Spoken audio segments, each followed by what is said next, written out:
Saya adalah pelaut yang notabene adalah tim LDM. Jadi saya punya kontrak sama perusahaan saya sekitar 6 bulan di laut dan saya dapat jatah libur sekitar 2 bulan. Pertanyaan saya adalah, tanggung jawab saya sebagai seorang suami selain menafkahi keluarga saya adalah memberikan pelajaran atau memberikan ilmu kepada keluarga saya, baik agama maupun di luar agama. Sedangkan saya tidak bisa selalu menemani mereka di setiap harinya. Kemudian apa saran dari Gurunda dan masukan dari Gurunda supaya saya tidak dilema antara saya memberikan nafkah secara harfiah sebagai seorang ayah dan seorang suami yang diwajibkan mendidik keluarga saya, sedangkan saya tidak ada di rumah seperti suami dan ayah-ayah lainnya. Terima kasih Gurunda, terima kasih Kak Aguni. Istri atau ibu itu adalah guru bagi anak-anak, ayah itu kepala sekolah. Jadi ayah itu secara tanggung jawab itu bukan guru sebetulnya. Tapi kalau dia mengambil peran sebagai guru itu bonus. Tapi secara tanggung jawab ayah itu kepala sekolah. Kenapa dia kepala sekolah? Karena dia itu amanahnya bukan cuma ngurus keluarganya. Sebetulnya laki-laki muslim itu amanahnya 2. Ngurus keluarga dan ngurus umat. Dia punya tanggung jawab umat sebetulnya laki-laki muslim. Karena dia kesatria, dia pengangkut beban. Jadi kalau laki-laki muslim cuma mikirin hidup diri dia dan keluarganya, dia belum utuh sebagai seorang cowok. Baru disebut dia cowok, maskulin, rijal. Kalau dia bisa mengambil 2 tanggung jawab sekaligus. Yang pertama tanggung jawab keluarganya. Yang kedua tanggung jawab umat. Umat di sini bisa bangsa, bisa masyarakat, bisa sosial dan seterusnya. Pokoknya tanggung jawab orang lain bukan hanya keluarganya aja. Itulah muslim sejati. Sehingga untuk mengambil tanggung jawab orang lain, dia berkarir. Dengan pekerjaan itu dia memberi manfaat. Baik manfaat langsung dari aktivitas pekerjaannya maupun manfaat lewat hasil pekerjaannya. Kalau dia ngerasa aktivitas pekerjaannya nggak langsung directly ngasih manfaat, minimal hasilnya ketika dia dapat uang itu bisa dia pakai untuk memberi manfaat bagi orang lain selain keluarganya. Bentuknya bisa zakat, bentuknya bisa sedekah, bentuknya bisa wakaf, banyak varian lah kebermanfaatan. Dan itu emang bagian dari tanggung jawab laki-laki. Jadi makanya laki-laki nggak disebut sebagai guru di rumah karena dia punya tanggung jawab juga di luar. Kalau dia incasnya di rumah aja, maka siapa yang ngurus bangsa, siapa yang ngurus negara, siapa yang ngurus masyarakat, siapa yang ngurus umat Nabi. Semakin banyak yang diurus di luar, semakin dia laki-laki sejati. Jadi cowok sejati dalam Islam itu dilihat dari seberapa banyak beban yang dia angkat. Semakin banyak beban yang dia angkat, bukan beban fisik ya, beban tanggung jawab, berarti semakin dia tuh rijal, laki-laki sejati dalam Islam. Itulah kenapa fungsinya di rumah sebagai kepala keluarga dan juga kepala sekolah dalam konteks pendidikan. Yang namanya kepala sekolah gak harus selalu ngajar kan? Tapi dia bertanggung jawab tentang proses belajar mengajar yang berlangsung. Mulai dari kurikulumnya, administrasinya, operasionalnya, keuangannya, dan seterusnya. Pokoknya dia tanggung jawab the whole project dari sekolah itu. Maka itulah perannya Bang Pidi di rumah untuk anak-anak. Sehingga gak harus selalu ada. Bahkan saya pernah dengar satu istilah dari Ustadz Ajo Bendri, teman saya yang khusus bagian parenting ya. Mungkin sebagian besar kenal beliau. Kata beliau gini, karena saya juga pernah curhat sama beliau, Ustadz. Saya kan banyak tanggung jawab dakwah kemana-mana nih.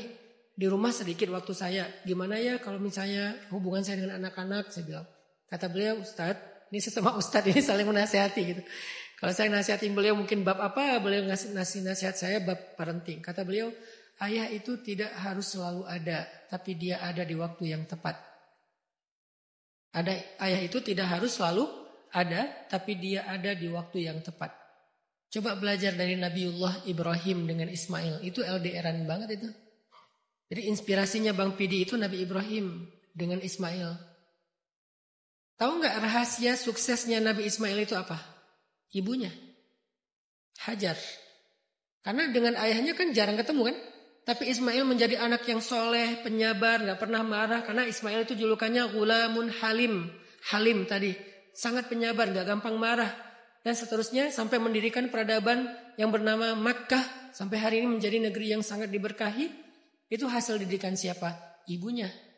Jadi Ibrahim itu berhasil mendidik Sayyidah Hajar untuk menjadi seorang ustazah terbaik bagi Ismail. Dan ada satu rahasia bagaimana supaya ustazah ini atau guru ini mendidik anak kita dengan cara yang paling baik. Salah satu rahasianya adalah senangkan hati gurunya. Cukupkan kebutuhan gurunya. Ihsanlah kepada gurunya. Arti ihsan, royallah sama istri. Itu salah satu call to actionnya. Royallah sama istri kalian. Jangan irit sama istri itu. Oh, mau direkam ya? Ini kayak pesan sponsor. Fatwa. Apa tadi teh? Salah satu rahasia kesuksesan pendidikan di rumah itu ada di tangan ibu. Seperti Sayyidah Hajar. Dan ibu adalah ustazah bagi anaknya, guru bagi anaknya. Dan salah satu rahasia supaya dia menjadi guru terbaik buat anaknya, bahagiakan hatinya. Senangkan dia, penuhi kebutuhannya dengan cara ihsan. Apa itu ihsan? Royal. Kalau ngasih, jangan pas, kasihlah yang lebih.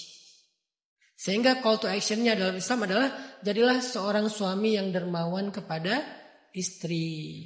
Misalnya kebutuhan istri sebulan 50 juta. Kasih 70 juta 75 juta. Yang lebih namanya juga ihsan. Ihsan itu ngasih lebih.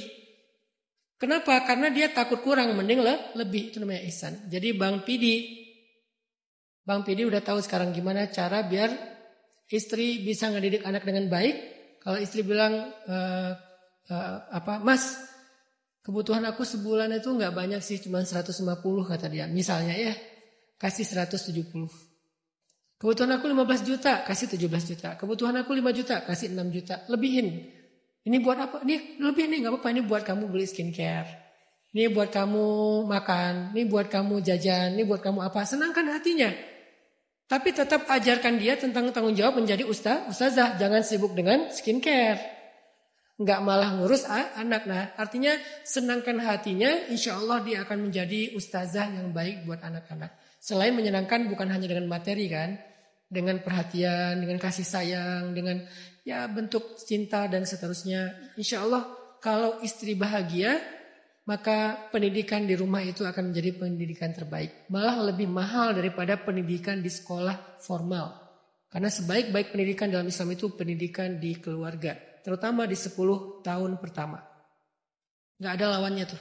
Pendidikan dini itu di Islam nomor 1 adalah ibu atau keluarga.